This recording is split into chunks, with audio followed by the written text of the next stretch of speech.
Imaginen que van navegando sobre un río en una balsa y van atravesando una selva muy, muy densa. Tienen los ojos vendados, pero pueden escuchar el canto de las aves, el viento, pueden sentir cómo la humedad se pega en su piel. De repente, la balsa se hace a la orilla, te quitan la venda de los ojos y te dicen, órale, ahora quítate la ropa.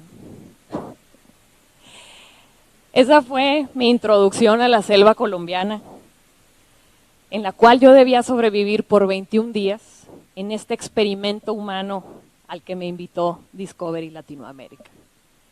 Y como se imaginarán, pues este primer día fue una serie de circunstancias, de incertidumbres por las cuales tuve que pasar una tras otra, ¿no? Para empezar, yo no sabía en qué selva estaba. Tuve que desnudarme enfrente de un staff de producción que yo nunca había visto en mi vida, y eran todos hombres. Conocí a mi compañero Nacho, un argentino, que tampoco no conocía, y también estaba desnudo. Y todo esto pasaba mientras venía una tormenta, ¿no?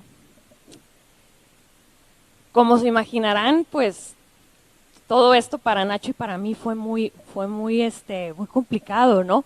Íbamos caminando hacia el área de donde iba a ser nuestro campamento y tuvimos que construir un refugio improvisado con palos recargados en un árbol porque no teníamos cuerda ni tiempo para fabricarla. Y esto lo hicimos obviamente bajo la lluvia. Fuego, no hubo fuego, todo estaba mojado. Y entonces tuvimos que pasar nuestra primera noche y las siguientes noches dormidos sobre lodo húmedo y frío, dándonos calor mutuamente, porque era la única estrategia para poder pasar la noche. Respirábamos hondo y esperábamos a que llegara la mañana. La primera semana fue una semana de adaptación, una semana de reconocimiento, no solamente de nuestro ambiente, sino de nosotros mismos. Nacho y yo nos dedicamos a entendernos entre nosotros y también entender los cambios por los que estaba pasando nuestro cuerpo y nuestra mente. También tuvimos que establecer rutinas porque pues teníamos que ir a buscar agua, buscar comida, cazar, ir a pescar, tirar palmeras, trenzar cuerda. Teníamos que hacer guardias por las noches, entre 20,000 cosas que fuimos descubriendo en el camino, ¿no? Fue una semana muy dura porque nuestro metabolismo estaba forzado a cambiar. Nuestro cuerpo nos pedía comida de fuera todavía y como no podíamos darle esa comida, imagínense, o sea, cada uno de nosotros necesita consumir entre 2,000 a 2,500 calorías en el día. Nacho y yo comíamos 200, si bien nos iba, ¿no? Entonces empezamos a sufrir de vértigos, náuseas, mareos, dolor abdominal, mucho cansancio. Yo entendí que quejarme continuamente de las carencias y de la situación que estábamos viviendo no era una opción para sobrevivir. En el momento en el que yo pisé la selva dije, así como me quité los calzones, me tengo que quitar el ego y aceptar que todo esto va a ser un proceso de aprendizaje y de gran tolerancia a la frustración. No hay un manual para esto. Y esa fue la diferencia entre Nacho y yo, porque creo que yo me dediqué a disfrutar de la experiencia, pero él se dedicó a sufrirla. Y entonces fue cuando él decidió irse del desafío apenas el día 9.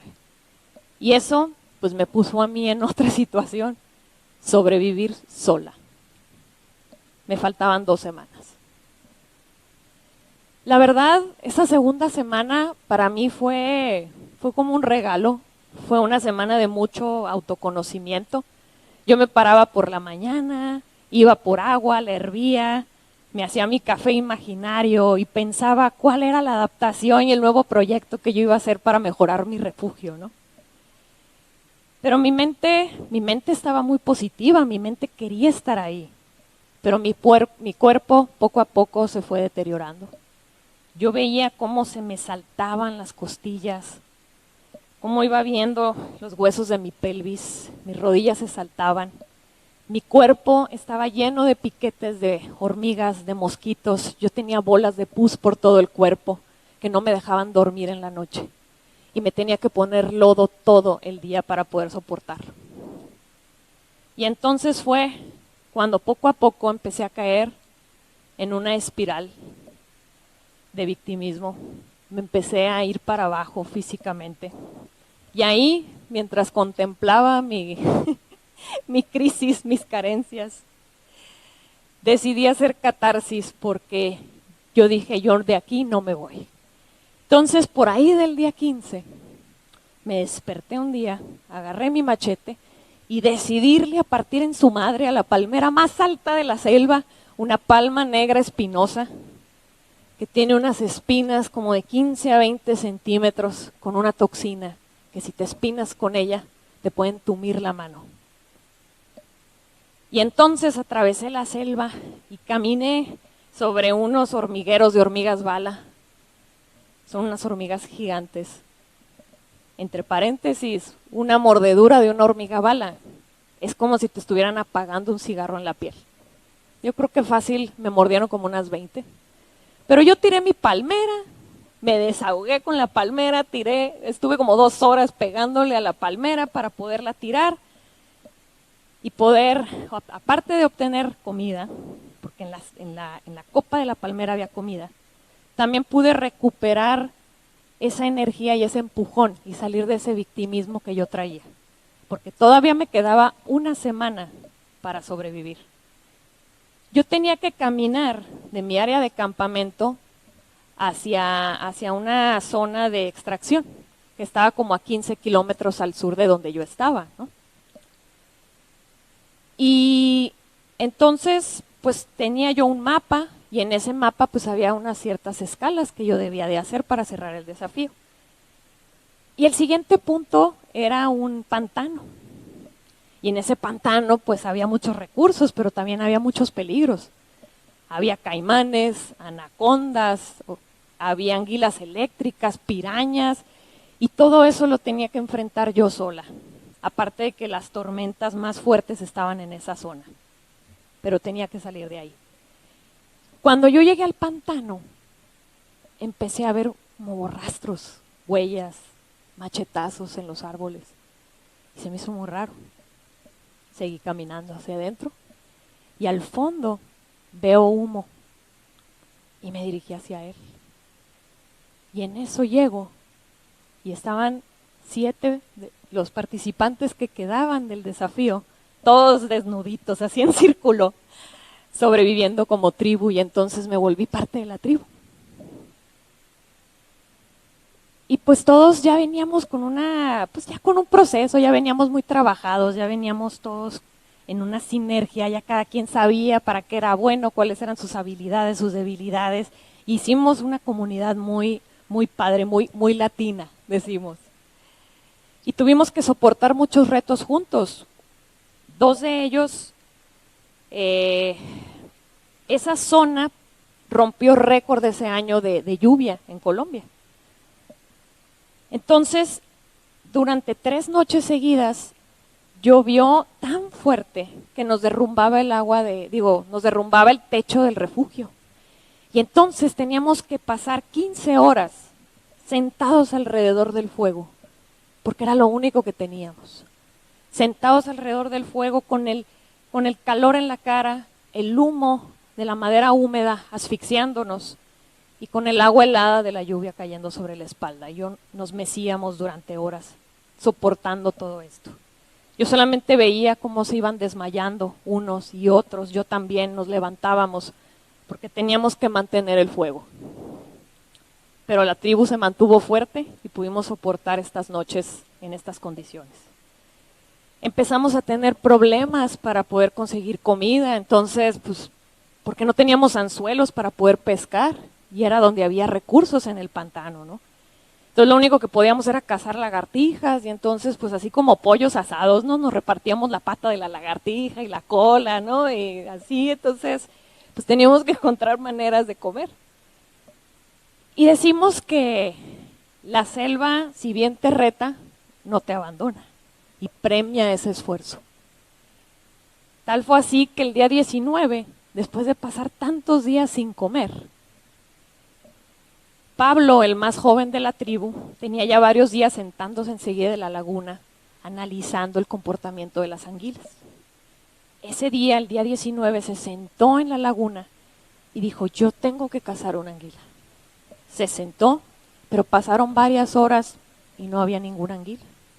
Fui y me senté con él, y en el momento en el que dijimos, esto ya valió madre, nos paramos y en eso asoma el lomo una anguila. Y entonces Pablo sale corriendo, agarra su machete y se para arriba de un tronco todo podrido en medio del agua.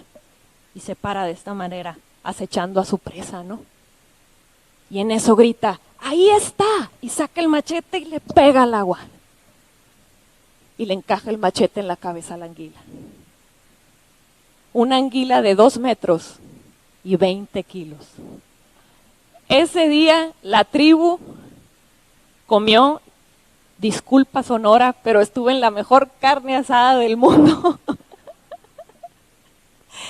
Y bueno, y esa carne nos dio la energía para poder caminar hacia el punto de extracción y terminar los 21 días juntos como tribu latina que fuimos, ¿no? Yo salí de la selva con 10 kilos menos.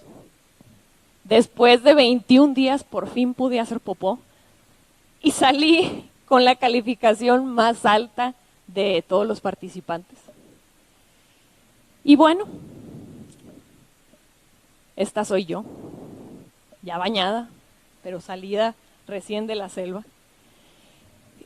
Y yo pasé de estar aquí 3 días después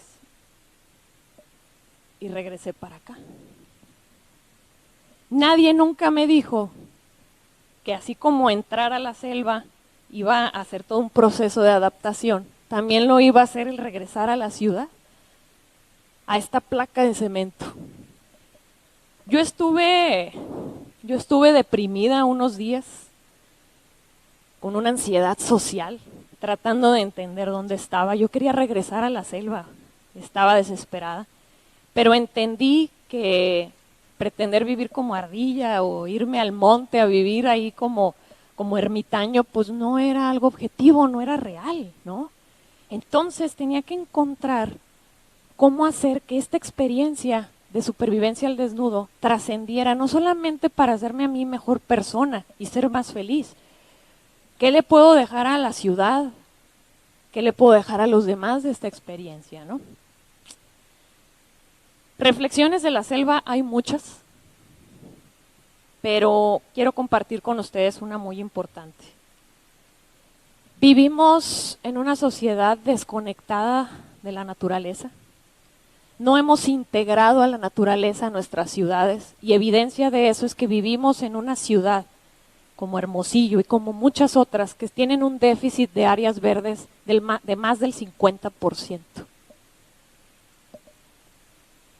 Yo encontré muchas respuestas a mis preguntas cuando empecé a colaborar con 2 organizaciones de las cuales me siento muy orgullosa, Sumar Voces por la Naturaleza y Caminantes del Desierto, las 2 de aquí de Hermosillo.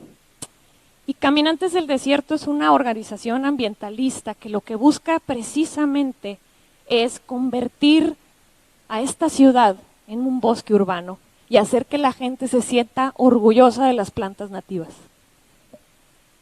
Dato curioso e impactante es que en Hermosillo somos 937,000 habitantes, casi 1 millón, y hay solo 47,000 árboles. Eso, sacando cuentas, es como un árbol para cada 20 personas.